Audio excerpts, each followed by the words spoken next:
প্রতিজ্ঞাবদ্ধ এই বিশ্ববিদ্যালয়ের ক্যাম্পাসকে একটি অন্তর্ভুক্তিমূলক, বৈষম্যহীন এবং সম্প্রীতিমূলক ক্যাম্পাসে আমরা রূপান্তরিত করতে চাই, যেখানে ধর্ম, বর্ণ, গোত্র নির্বিশেষে প্রত্যেকের অধিকারটা খুঁজে পাবে, প্রত্যেকের যে সমান অধিকার সেটা বুঝে নেবে। সুতরাং সেখানে আমরা কোনো প্রকারের বৈষম্য কিংবা কোনো প্রকারেরই বৈষম্য আমরা সেখানে দেখতে চাই না। আমরা সবাই বাংলাদেশি, এই ধারণাটাকে ওন করতে চাই এবং সবার আগে বাংলাদেশ, এই কনসেপ্টটাকে আমরা ধারণ করতে চাই। সেখানে কোনো প্রকারের বিভেদ এখানে রাখা হবে না, সেটা হতে দেওয়া হবে না। একজন যে কোনো ধর্মের, যে কোনো বর্ণের, যে কোনো গোত্রের মানুষ আমরা একসাথে বসবাস করব এবং সে অধিকারটা এবং এই যে সাম্প্রদায়িক সম্প্রীতির একটা উজ্জ্বল দৃষ্টান্ত ঢাকা বিশ্ববিদ্যালয় থেকে গোটা বাংলাদেশে আমরা সেটা প্রতিস্থাপন করতে চাই। এই টার্গেট আমাদের আছে। সেই সম্প্রীতির জন্য কোনো থ্রেট দেখতে পাচ্ছেন আপনারা? সম্প্রীতির জন্য থ্রেট আমার দৃষ্টিকোণ থেকে সেটা আমরা দেখতে পাচ্ছি না। তবে ঢাকা বিশ্ববিদ্যালয়ের সকল ধর্ম, বর্ণ, গোত্র নির্বিশেষে তাদেরকেই বেছে নেওয়া উচিত যারা কোনো প্রকার সাম্প্রদায়িক ইস্যুতে কিংবা কোনো বিভাজনে কিংবা সকলের অধিকারের ব্যাপারে যারা সোচ্চার থাকবে তাদের বেছে নেওয়া উচিত। এবং বিগত যারা প্রার্থী হয়েছে কিংবা যারা ক্যান্ডিডেট আছে তাদের সম্পর্কে ঢাকা বিশ্ববিদ্যালয়ের স্টুডেন্টরা যথেষ্ট অবগত আছে।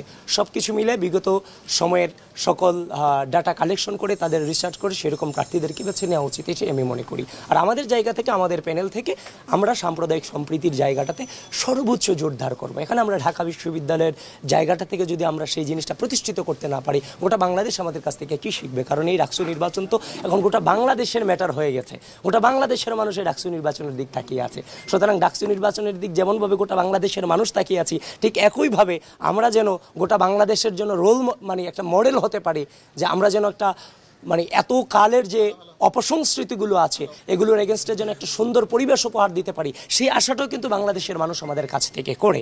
এবং আমরা দীর্ঘ রাজনৈতিক অপসংস্কৃতিকে মোকাবেলা করে আজকের এই জায়গাটাতে যেহেতু এসেছি, যে রাজনৈতিক অপসংস্কৃতি গোটা বাংলাদেশকে ধ্বংস করেছে একটা দীর্ঘ সময় ধরে, সেই জায়গা থেকে সেইটার কোনো পুনরাবৃত্তি আমাদের হাত ধরে অন্তত হবে না, এটুকু নিশ্চয়তা আপনাদেরকে দিতে পারছে এবং গোটা দেশবাসীকে এবং ঢাকা বিশ্ববিদ্যালয়ের স্টুডেন্টকে দিতে পারছি। একটা প্রশ্ন আমার, সেটা হচ্ছে যে 5 তারিখের আগে সেটা নিয়ে আপনাদের কোনো কথা আছে কিনা? বিভিন্ন জরিপ হচ্ছে, কোন দলের অবস্থান কি আসলে? দেখেন, ঢাকা বিশ্ববিদ্যালয়ের শিক্ষার্থী ছাড়া সেখানে তো আর কারো ভোটাধিকার প্রয়োগ করার কোনো সুযোগ নেই। আমরা বিশ্বাস করি গণতন্ত্রে, আমরা বিশ্বাস করি ভোটাধিকারে। আমরা দেখেছি এর আগেও ফ্যাসিস্ট হাসিনা বিভিন্নভাবে সে অনেক ভালো, বারবার বিভিন্নভাবে সে এস্টাবলিশ করার চেষ্টা করেছে। সুতরাং জনমত প্রতিফলিত হয় ভোটাধিকারের মধ্য দিয়ে। আমরা সেই ভোটাধিকারকে সম্মান জানিয়ে এবং সেই ভোটাধিকারের জন্য একটা দীর্ঘ সময় ধরে লড়াই সংগ্রাম করেছি এবং সেই ভোটাধিকার ঢাকা বিশ্ববিদ্যালয় থেকে সূচনা হতে যাচ্ছে গণতন্ত্র এবং ভোটাধিকারের। আমরা সেই 9 সেপ্টেম্বর ঢাকা বিশ্ববিদ্যালয়ের শিক্ষার্থীদের ভোটাধিকারের উপর আমরা আস্থা রাখছি। সেই পর্যন্ত আপনারা অপেক্ষা করুন।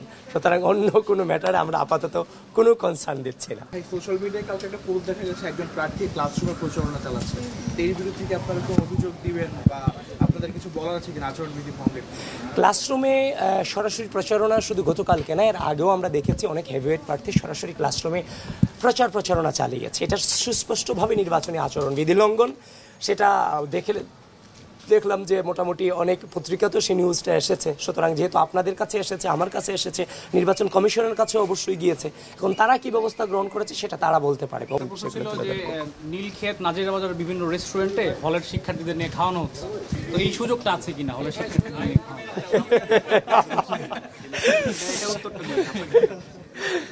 এই সুযোগটা আসলেই নাই, কিন্তু কারা গিয়ে খাচ্ছে এখন তো ওইভাবে ধরানোর সুযোগ নাই। সে যদি বলে যে আমি নিজের টাকায় খাচ্ছি, তাকে আপনি কিভাবে ধরবেন?